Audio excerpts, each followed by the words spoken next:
This question tells us we're going to use L'Hopital.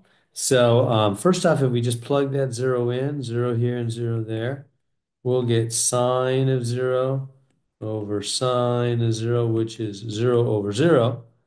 Sine of zero is zero. You can check it if you're not sure on Desmos. So that means we can use L'Hopital. Remember, we can use L'Hopital's rule whenever we get zero over zero or infinity over infinity. So we're allowed to use this. Let's bring it down here. I'm going to use L'Hopital's rule now. So that was just a trial, just plugging in. So I'm going to use L'Hopital's because I got zero over zero. That's excuse me. When you get zero over zero, that's unclear. We call that indeterminate. You cannot determine what that means, zero over zero. Like, what is it? You might think, well, zero, zero on the top. Well, no, but zero on the bottom is supposed to be infinity. So which one is it, zero or infinity? It's just unclear. It's indeterminate. So we have to do something else. What we do is we do Lopi, L'Hopital's rule. So L'Hopital's rule says you can take the derivative of the top. Here, let me try that again.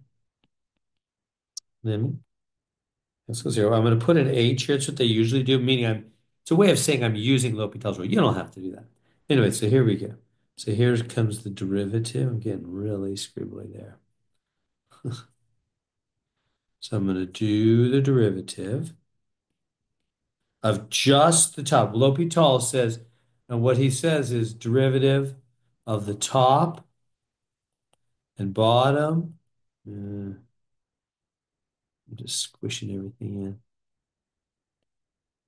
Bottom separately. You can do them separately. So I'll do the drew the top. Let's draw a sine, cosine. Keep the inside the same at first, times the root of the inside, chain rule, 3. And then the root of the bottom, separately. The root of sine again is cosine. Keep the inside the same at first, times the root of the inside.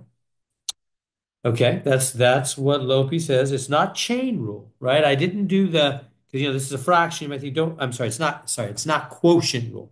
You might look, that's a fraction. I gotta do quotient rule. Well, quotient rule is a different rule. That's, they take turns, you divide by the bottom square. That's all. That's quotient rule. We're not doing quotient rule. We're doing a special new rule called L'Hopital's rule. And you take the derivative of the top and the bottom separately. Separately. Okay, great. So what? And then plug in the zero now. Put the zero in there, right? Because x is going to zero. So what do you get? You get cosine of zero times 3 over cosine of 0 times 11. And then what is the cosine of 0? You can check a Desmos if you're not sure. It's 1. So the answer is 3/11.